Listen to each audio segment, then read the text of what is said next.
Hare Krishna, Krishna Krishna, Hare Hare, Hare Rama, Rama Rama, Hare Hare.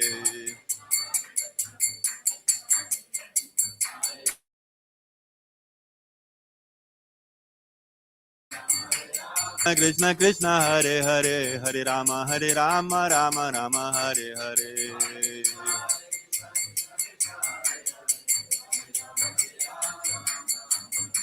Hare Krishna, Krishna Krishna, Hare Hare, Hare Rama, Rama Rama, Hare Hare.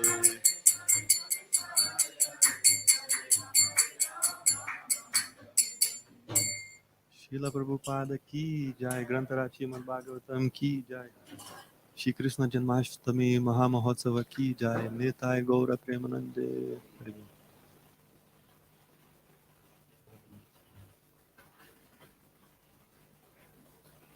Reading from Srila Prabhupada, Lilamrita, which is biography of ISKCON founder Acharya, His Divine Grace A.C. Bhaktivedanta Swami Prabhupada. So this chapter is entitled, Only He Could Lead Them. During the last week of May, however, Swamiji began to feel exhausted. He spoke of heart palpitations. Hoping that the symptoms would clear up in a day or two, Kirtanananda suggested he rest and see no visitors. But his condition became worse. Kirtanananda. Swamiji began to complain that his left arm wasn't functioning properly. And then he began to develop a twitching in his left side, and his left arm would twitch uncontrollably. It seemed to pain him in some mysterious way, internally or psychologically. Achyutananda. It was Sunday, 2 days before Memorial Day, and we had arranged a large program in the afternoon in a hall uptown.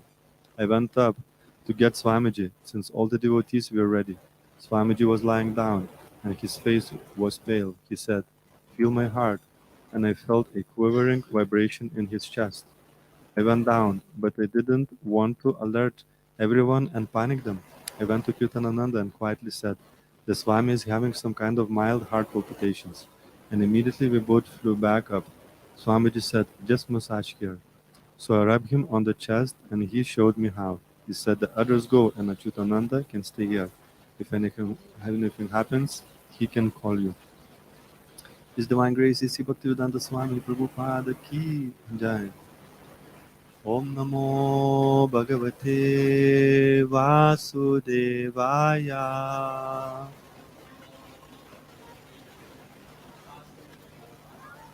Om Namo Bhagavate Vasudevaya.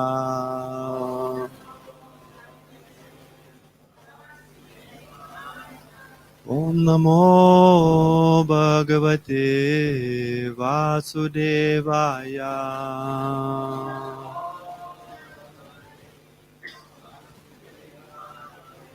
So reading from Srimad Bhagavatam, Canto 1, Chapter 3, text number 28. Ite chamsha kala pumsa Krishnastu Bhagavan Swayam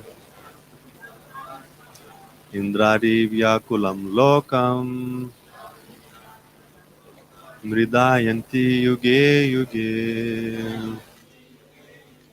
Ite chamsha kala pumsa Krishnastu Bhagavan Swayam Indradi Vyakulam Lokam Mridayanti Yuge Yuge. Ite chamsha kala pumsa Krishnastu Bhagavan Swayam Indradi Vyakulam Lokam Mridayanti Yuge Yuge.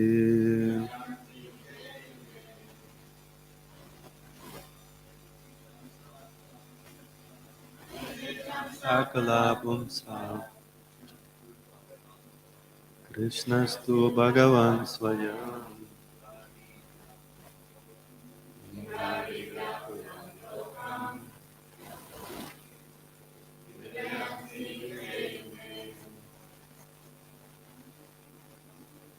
Ite chamsha kala pumsa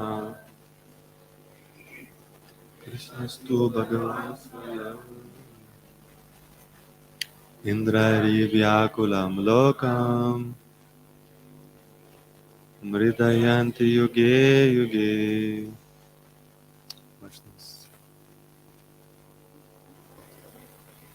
Itecham Shakala Pumsa Krishnastu Bhagavan Swayam Indrari Vyakulam Lokam Mridayanti Yuge Yuge.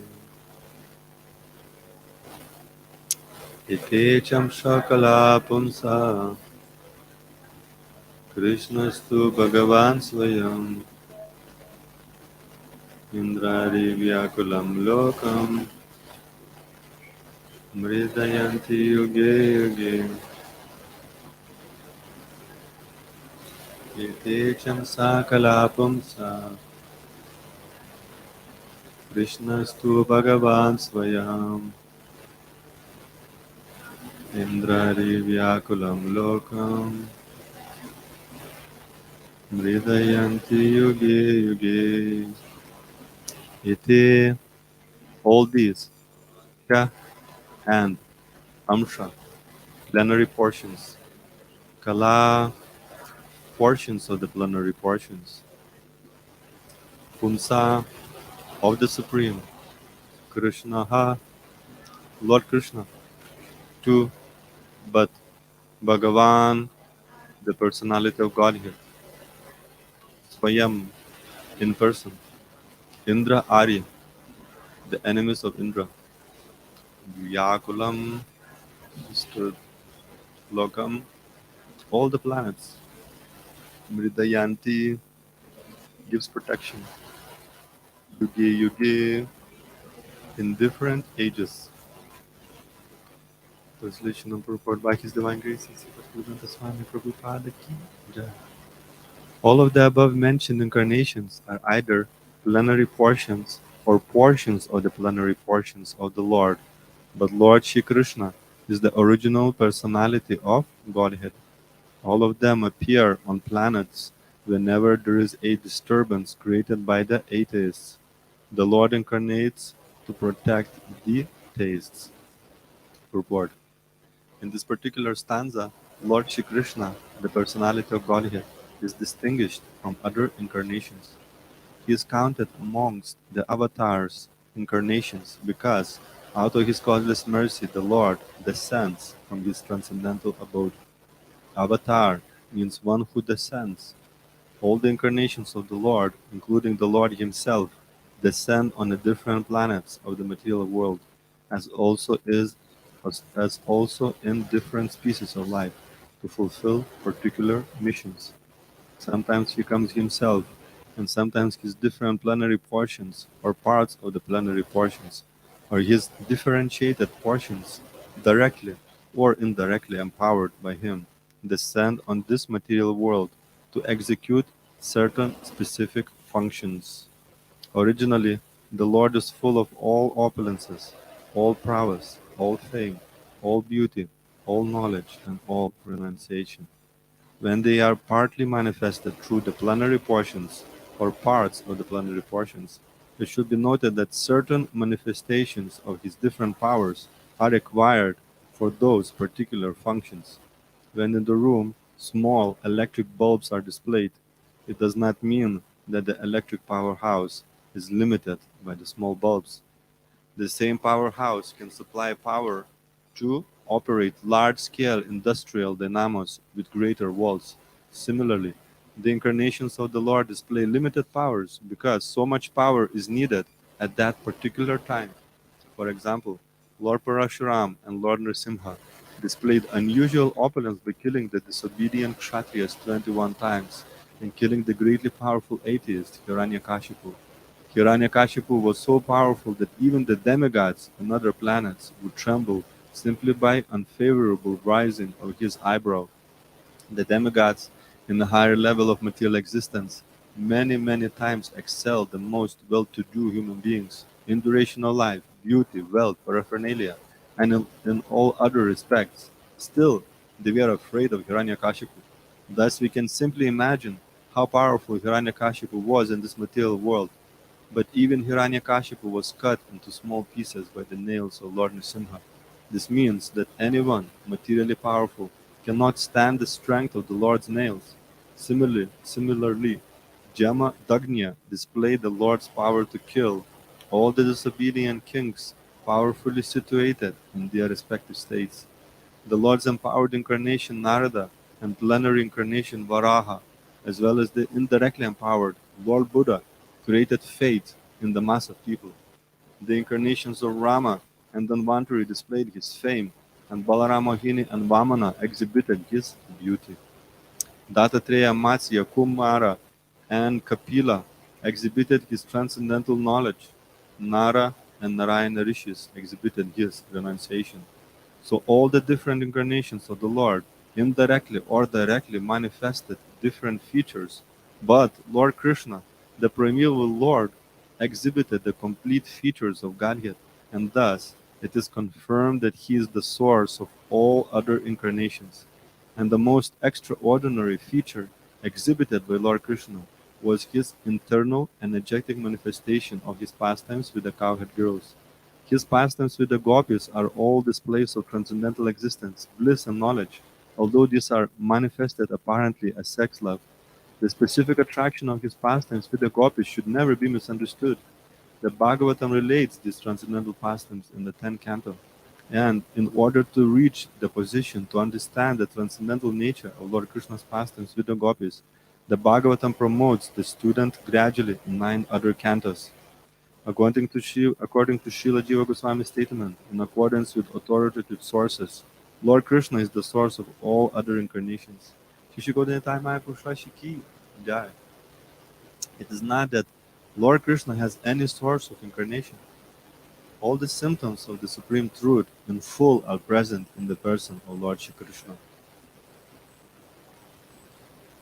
And in the Bhagavad Gita, the Lord emphatically declares that there is no truth greater than or equal to him. In this stanza, the word Swayam is particularly mentioned to confirm that Lord Krishna has no other source than himself. Although in other places the incarnations are described as Bhagavan because of their specific functions, nowhere are they declared to be the Supreme Personality. In this stanza, the word Swayam signifies the supremacy as the summum bonum. The summum bonum Krishna is one with Hati second. He himself has expanded himself in various parts, portions, and particles as Swayam Rupa, Swayam Prakash, Tadekatma, Prabhava, Vaibhava, Vilas Avatar, Avesha, and Jivas, all provided with innumerable energies just suitable to the respective person and personalities. Learned scholars in transcendental subjects have carefully analyzed the summum bonum Krishna to have 64 principal attributes. All the expansions or categories of the Lord possess only some percentages of these attributes, but Shri Krishna is the possessor of the attributes 10%, and his personal expansions such as Swayam Prakash and Tadekatma, up to the categories of the avatars, who are all Vishnu Tattva, possess up to 93% of these transcendental attributes. Lord Shiva, who is neither avatar nor avesha, nor in between them, possesses almost 84% of the attributes, but the jivas, or the individual living beings in different statuses of life, possess up to the limit of 78% of the attributes.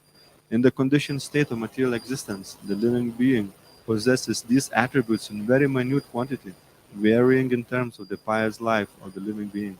The most perfect of living beings is Brahma, the supreme administrator of one universe. He possesses 78% of the attributes in full. All other demigods have the same attributes in less quantity, whereas human beings possess the attributes in very minute quantity. The standard of perfection for a human being is to develop the attributes up to 78% in full. The living being can never possess attributes like Shiva, Vishnu, or Lord Krishna. A living being can become godly by developing the 78% transcendental attributes in fullness, but he can never become a god like Shiva, Vishnu, or Krishna. He can become a Brahma in due course. The godly living beings, who are all residents of the planets in the spiritual sky, are eternal associates of God in different spiritual planets called Haridam and Maheshdam. The abode of Lord Krishna above all spiritual planets is called Krishna Loka or Goloka Vrindavan. And the perfected living being, by developing 78% of the above attributes in fullness, can enter the planet of Krishna Loka after leaving the present material body.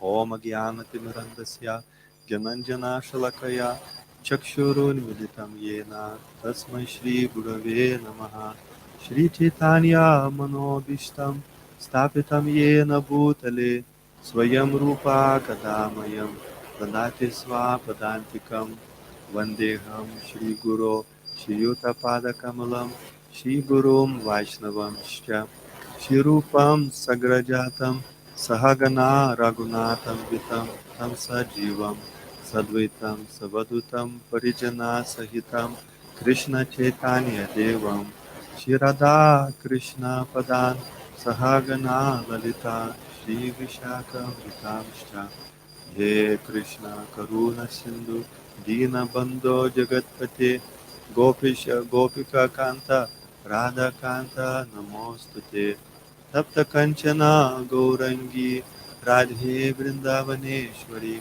Vrishabhanu Sute Devi Pranamami Hari Priye Vanchakalpatarubhyascha Kripa Sindhubhya Evacha Patitanam Pavanebhyo Vaishnavibhyo Namo Namaha Jai Shri Krishna Chaitanya Prabhu Nityananda Shri Advaita Gadadhar Shri Vasadi Gaura Bhakta Vrinda Hare Krishna Krishna Krishna Hare Hare Hare Rama Rama Rama Hare Hare Mukam Kavati Vachanam Pangum Nagaiti Girim Yatkipata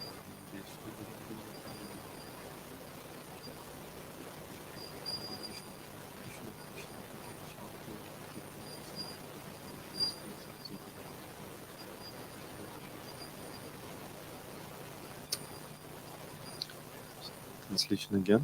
All of the above mentioned incarnations are either plenary portions or portions of the plenary portions of the Lord, but Lord Shri Krishna is the original personality of Godhead. All of them appear on planets whenever there is a disturbance created by the atheists.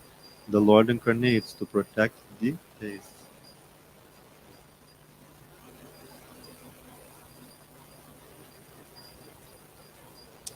So the living entity, it is described as Ananda Mayo Vyasat. It is looking for happiness and is looking for pleasure. And the ultimate pleasure described is a pure love of God. So by coming to this material world, that remembrance of that pure love is there still in a memory subconsciously of the soul of the living entity. And birth after birth, it is looking to revive. Basically, our whole idea and journey in this material world is actually in a search of lost love. So sometimes bhakti yoga process can be translated as a search of lost love. And we're trying to fill that gap, birth after birth, through various sensual pursuits, various types of gratification, intellectual pursuits, mental thrills, and etc. Try to fill this gap that is there in our heart. Is described as a Krishna shaped gap is there in the heart. And we do so many things to fill that gap, but actually nothing and no one can fill that gap. So for birth after birth, we're trying our best to satisfy that hankering, but we are not satisfied. And you can see sometimes the world goes through a patch of like a good karma. Just like individually, we have a certain karma back and accepting this material body. There's a certain karma that is there in our life. We have to go through a certain reactions of our past life, and sometimes we go through a good patch, and everything is going fantastic, and sometimes we're going through a difficult and hard patch. So in the same way, there is a collective karma as well in the material world. Uh, Maybe the world may go through some better kind of year or a decade or a couple of decades, and then it can be a very, very hard situation. So we can experience now this kind of reality of material existence is really reminding us that it is this material world is not really the place to be, because when the things are going fantastic, we tend to forget and kind of, you know, that gap in the heart that is mentioned, that hankering is like is not so prominent. We can actually kind of somewhat forget and become comfortable and think that everything is okay. You know, that pain in the heart becomes reduced to some extent. However, again and again in our personal life and also in a group kind of experience of this material existence, it acts for us as a reminder that actually we cannot be fully satisfied here. And this is the first actually way how Krishna appears in our life, is through that realization that there must be more to life than this. I'm not becoming so fully satisfied, no matter how wonderful things are going. And of course, we get reminded when things are hard, that things are, you know, not. It doesn't go the way that we like. Our desires get frustrated, and etc. This is the very beginning for us of a reminder that there is something more to this life, and this is what leads us into Krishna consciousness if we are sincere. If we are not looking for just some quick fix, but we're looking for ultimate solution for hankering for happiness, that leads us into association of devotees. However, there are those different kind of forces. There are devotees and those who are godly and those who haven't forgotten Krishna, or those who have trying to remember and awaken their love for Krishna. And there are others who trying to forget. And not only that, they are very enthusiastically and determinedly they're propagating this forgetfulness of God and forgetfulness of relationship of God. So these are called uh, asuras, or kind of forces that are atheistic and demoniac, etc. And we can see those kind of forces, they are acting in this material world. So Krishna appears for these two purposes. One is to give encouragement, give a reminder for those who are have that faith and who would like to reawaken that loving relationship with Krishna, or those who have already relationship with Krishna, but they are really missing him. They have really developed a strong desire and attachment to him, and Krishna comes to reciprocate with that attachment and that love that they have. And on the other hand, because of those demoniac and those atheistic forces, to actually cultivate and practice that Krishna consciousness, it becomes very, very difficult and very, very hard. So therefore, Krishna appears as well to clear the path and create a much more favorable environment for his devotees to practice Krishna consciousness and develop love for him. And this is happening again and again and again. Yada yada yadharmasya glanir bharata abhyutanam adharmasya tadatmanam shijamiham. That he comes millennium after millennium to establish these principles, that ultimate goal of life is to love him, and that one will never become happy in this material world by going through this various types of struggles and search for love and happiness. So then in this specific age, that first contact that the living entity has with the Lord is through the chanting of the holy name. We hear the holy name in the form of Harinam, or receive the book, which is also non-different from the holy name. It is a recorded kirtan, as Prabhupada says. So that awakening, just like in material sense, sound vibration awakens us in the morning, and in the same way, the transcendental sound vibration It awakens the soul. It reminds that our source of our love and object of our love is not in this material world. It is in the spiritual world.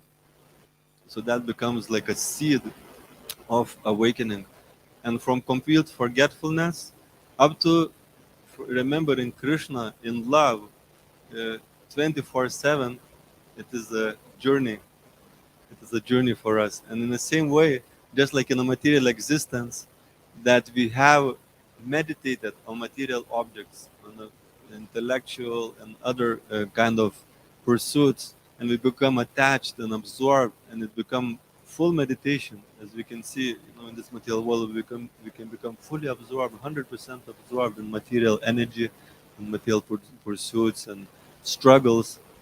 Uh, in the same and similar way, by increasing and connecting ourselves and remembering to Krishna, with Krishna, then slowly but surely that remembrance increases. And from zero, complete forgetfulness, it grows until it becomes 100%.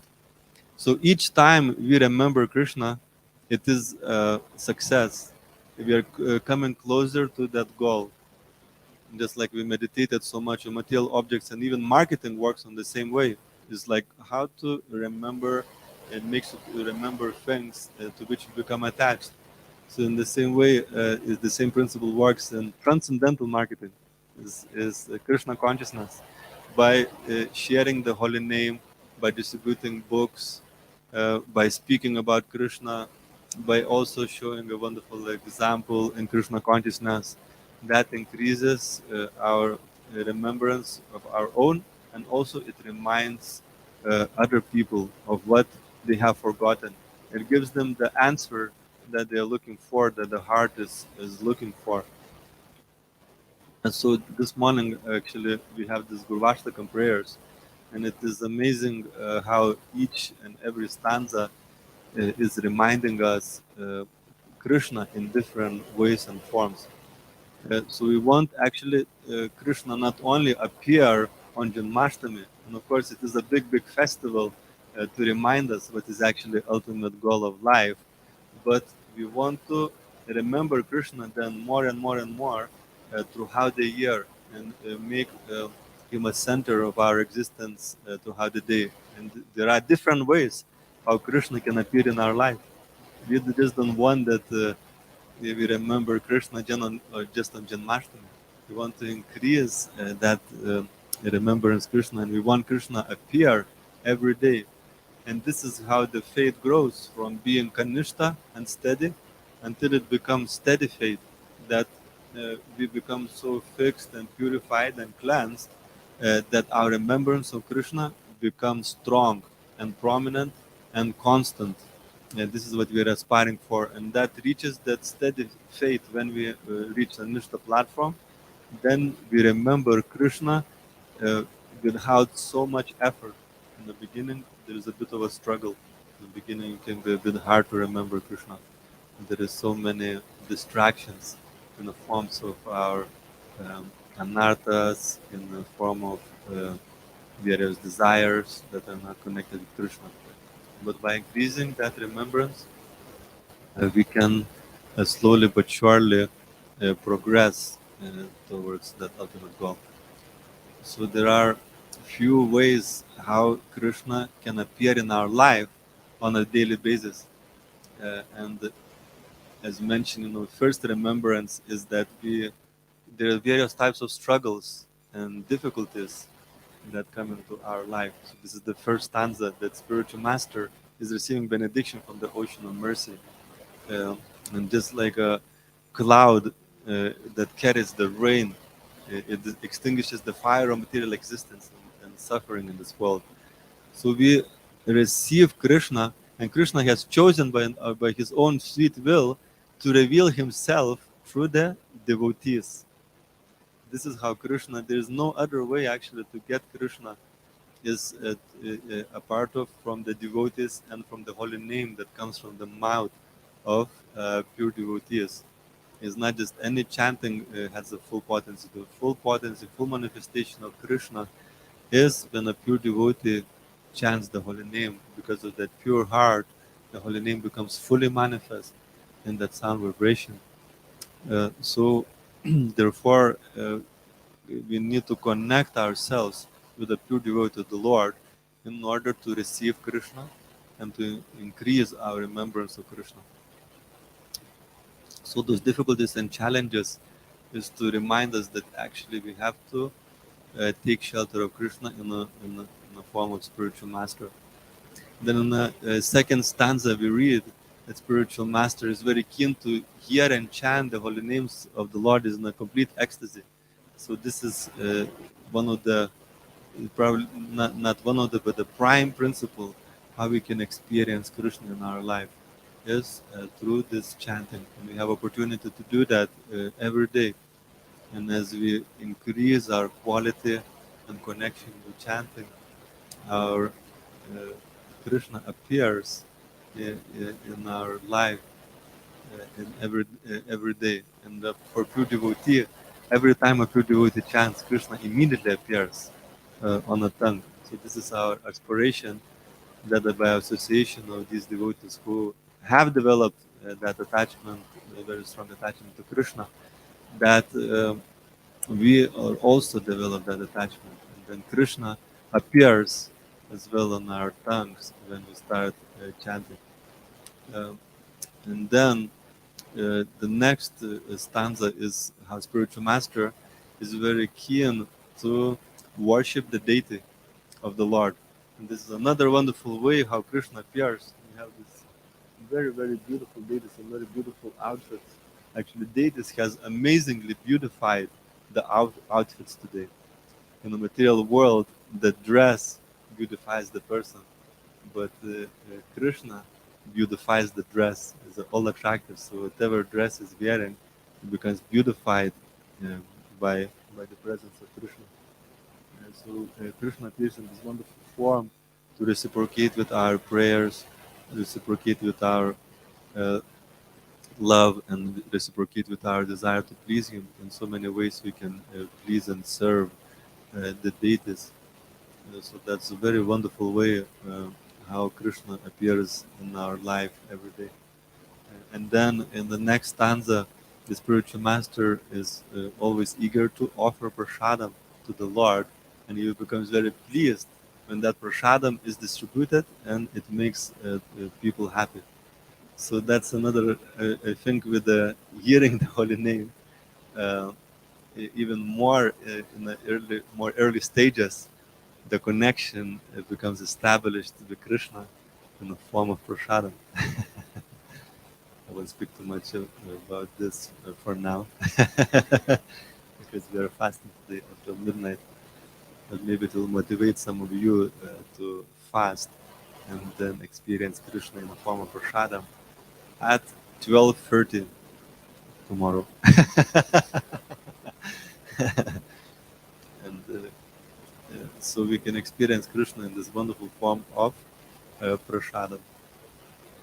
And we may even develop a separation from Krishna.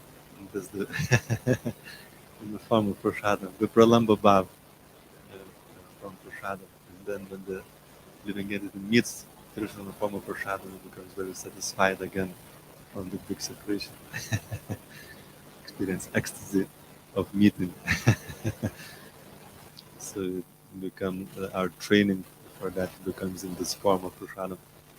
And then in the next stanza, again, the names and qualities and pastimes will become connected to Krishna by Krishna Lila. So it's not just a holy name, but we study Krishna book, we study various pastimes of Krishna. And Krishna performed so many, as mentioned, activities, some to kill the demons and also to protect the devotees. So our faith grows as well in Krishna's protection. And Krishna is the supreme maintainer and protector because he kills the demons. And also in this age, we don't see so much, Krishna killing the demons in a physical sense, but in the sense that the demons in our heart becomes killed. There is so many, we have good qualities, but also we have some demons there as well, personally speaking, in our hearts. And Krishna kills those demons, and by hearing Krishna's pastimes of killing the demons, and then the demons in our heart becomes uh, purified and removed, and it becomes a lot more favorable environment then for Krishna to reside in our hearts, because that's the whole effort of Krishna consciousness, is to purify the heart so that Krishna can constantly reside there. Of course, Krishna is already there as a super soul, but we cannot experience him. But we want Krishna reside there and constantly remember him in a pure heart.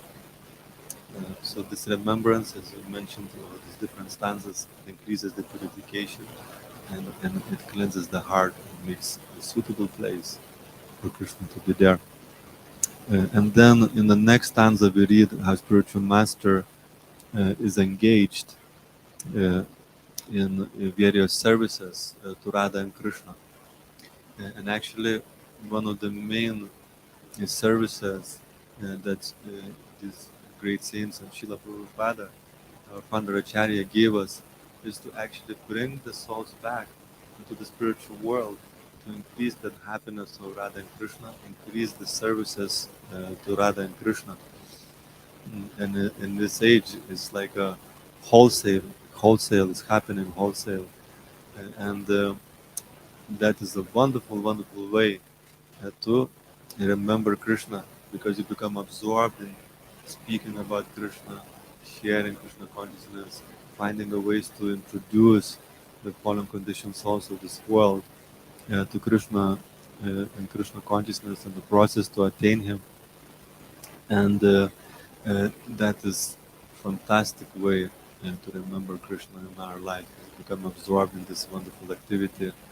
We receive a lot of blessings and mercy, and Krishna uh, becomes very inclined to manifest himself in our minds and our hearts when we share Krishna consciousness. And then in the next verse, it is described how a spiritual master is a confidential associate of Krishna, and that without the mercy of spiritual master, also in the next stanza, those last two stanzas, without the mercy of spiritual master, one cannot receive the mercy of Krishna. So spiritual master is representative of Krishna in this material world, and just like you have so many experts in this material world to learn so many different things, and they're using now as well this word guru, like Ochu guru and all sorts of guru.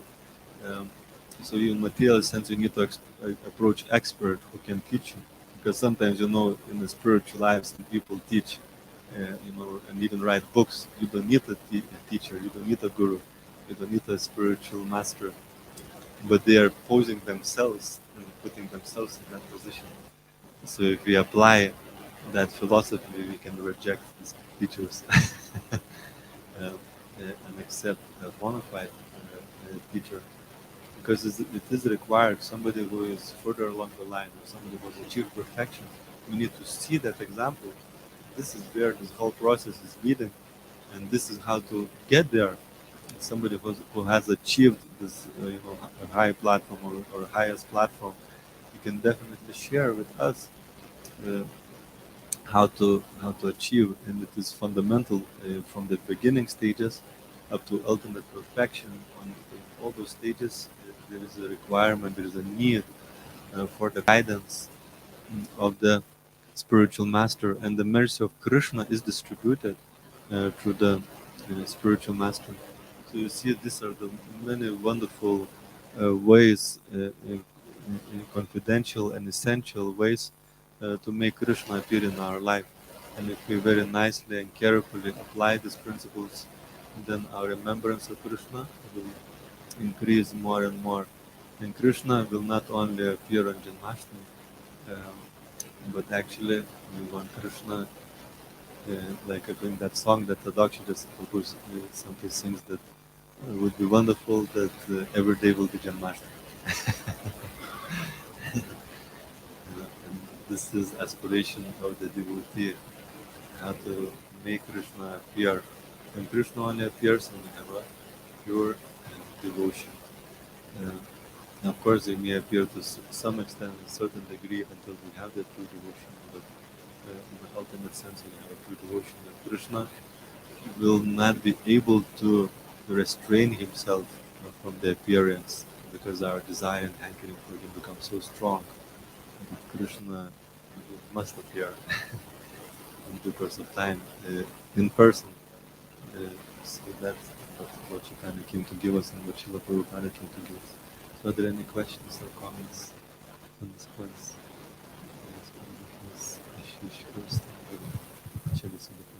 Thank you, bro. There's an online question from Andrea. Hare Krishna.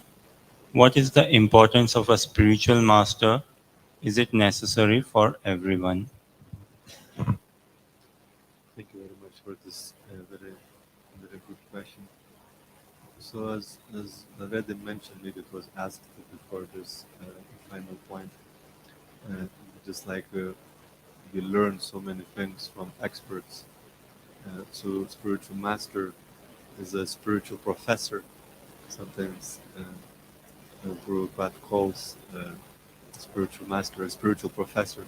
So just like you go to university to learn from professor, then it's such a, it's like a shortcut. If we have somebody who can learn directly from, uh, whether it's cooking, whether it's any subject matter, you can so quickly reach very high level of expertise just learning from the expert. So it's described that spiritual master is fundamental actually to develop love of Krishna, because we mentioned that Krishna reveals himself through a pure devotee. So it is fundamental. It's to in order to achieve Krishna consciousness, you have to learn from the transcendental professor, spiritual master, and then we can very quickly make advancement. So that answers your question.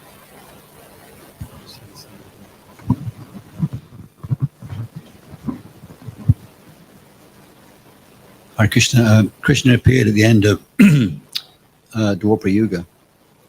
A long time had passed. Who was doing the kind of Yuga Dharma? Who was teaching Yuga Dharma before he came? It's finished. He came at the very end. So who taught the Dharma? So Krishna appears in different incarnations and different millenniums, and in the same way, just like now, before appearance of Krishna, and now after appearance of Krishna, he's kind of just from historical point of view, he's present there, was present there 5,000 years ago.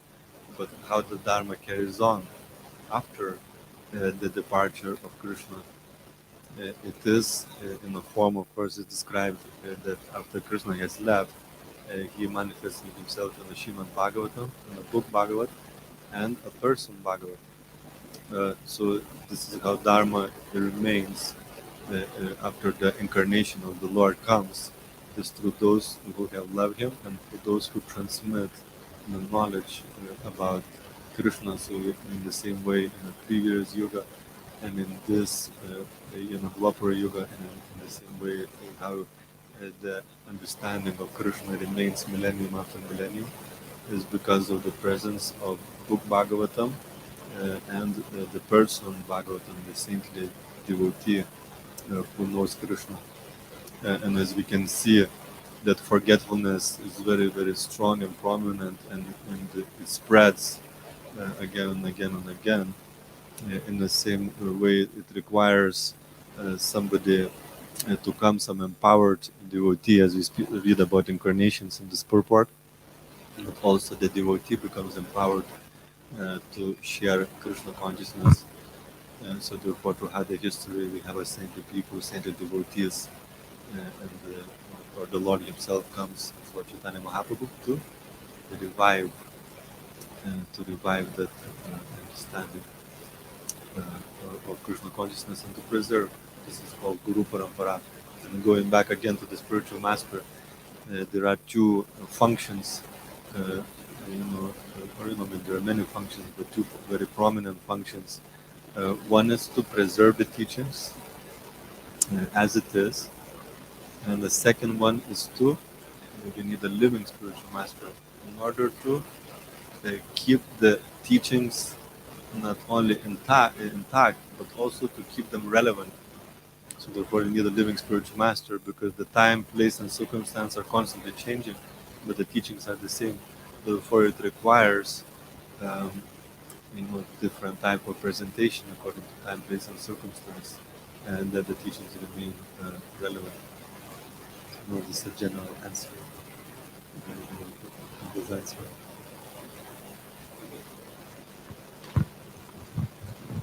Particularly for Dwapara Yuga, perhaps I missed it in your presentation.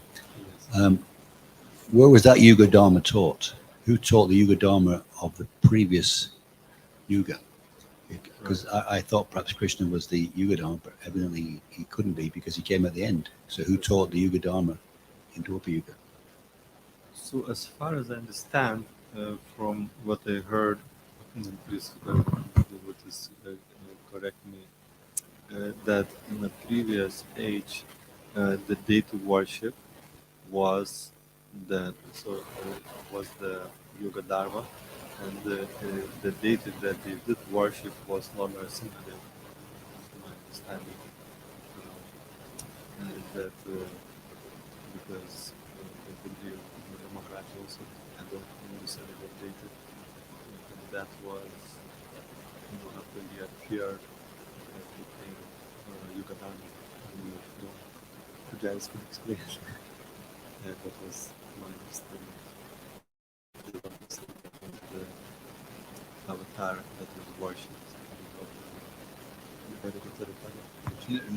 Isn't it an incarnation? That's that. Is it Krishna Gaba or someone who starts off the Yuga Dharma for Dwapara Yuga? Well, there's a story He's of appeared at the end of Dwapara Yuga, so there is in Dwapara Yuga is the deity worship. So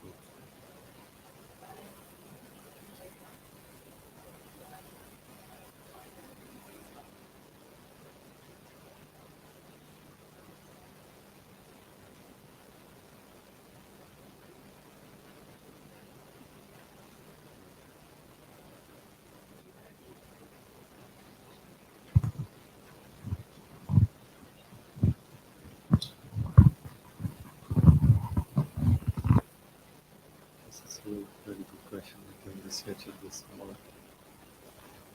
Yes. We don't say, according to this verse, we don't seem to give Indra enough credit because this verse describes that Krishna comes to save Indra because of Indra's enemies. But yet we don't, I mean, at least we don't often get Indra in good light. He's always seems to be doing something wrong that comes to our attention. But he's so important that this is one of the reasons why Krishna appears, to save him from his enemies. Could you elaborate on that a little bit? Thank you. That's a very good question. So, as we discussed, one of the reasons why Krishna comes is to create a favorable environment for Krishna consciousness and to protect devotees. And of course, the devotees that are very prominent in this material world, apart of the pure devotees, are demigods. So they're not pure devotees; they are mixed. They're mixed in their devotion. However, even in those beginning stages, or mixed devotion stages, it's not that Krishna doesn't reciprocate. So sometimes we think, and we become disheartened even that unless I become a pure devotee, I barely experience Krishna. And it seems like you have to have almost like a leap of faith and wait forever. And sometimes you can get that impression in some other religions that, like you have to wait until the end of life to experience Krishna. But actually, this is assurance for us that even if we are not pure, and we may still have various material desires and etc. And just like Indra and other demigods, they got mixed devotion. They still have power for control, and so that they can have a desire for control and etc. They Krishna reciprocates with them when he comes to protect them, as we read here in the enemies of Indra. So this is to increase our faith that Krishna will reciprocate with us, even in those stages where we still got various types of desires and distractions and attractions, etc. And in the same way how he reciprocates and protects Indra. So that's one thing that we learn from them guys, and also another thing we learn as well from Indra what not to do. There are many examples, and there is a way to learn by seeing what to do, but the intelligence of living in this age of Kali is very limited, and they're not so enthusiastic to see what to do, and those examples may not be so visible. But when we see somebody getting into trouble and suffering and going through some misery, and again, it's very, very educated. So therefore, seeing example of Indra, again and again, it's very educated for us, and we learn what not to do. And Srimad Bhagavatam is full of those examples. And of course, another thing is that we, despite of this, we still offer respect, because those stages that leads into pure devotion, they're full of forms, slippery road, and all sorts of things that we can have, various struggles and troubles, but you can see that. We have to offer full respect, to the devotees who continue on the path just like Indra, because he very, very determinedly continues uh, on his path, and that is the in Bhagavad Gita is described that one has to remain, if one remains fixed, he has to be considered saintly person. So therefore, this is another very important lesson, is to, despite that they do have some material desires and some slips, the demigods and etc., and they are considered devotees and still uh, saintly people. So I hope this answers the question. Yes, Janet.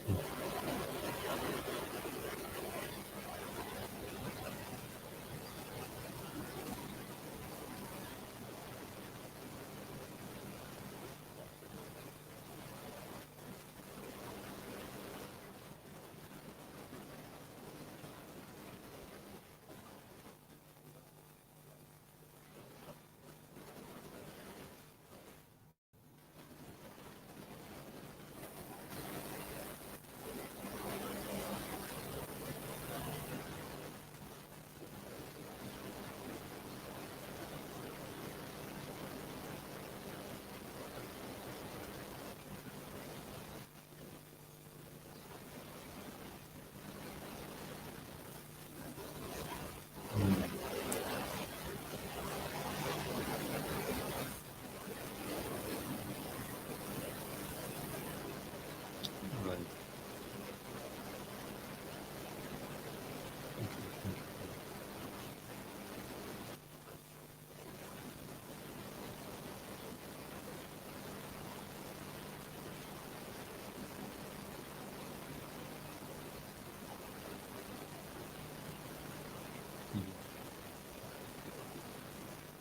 Right.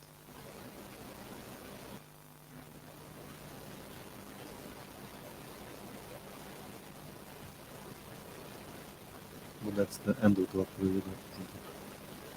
So I think the questions to is, obviously you just described it. He appears with looking like Krishna, so he would be like who was that avatar? So he's like a Dwarka Krishna type of idea, or because Dwapara Yoga is like a 2 million, 10 million, 200 8,000 years. No, 800,000 years.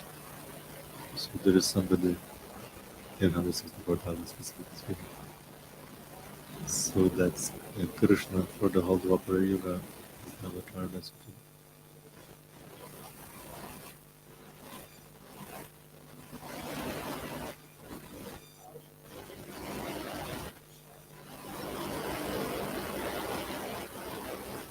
yeah.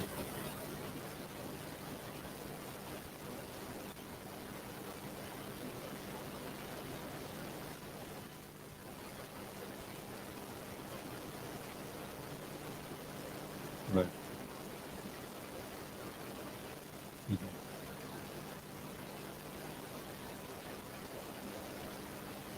Okay.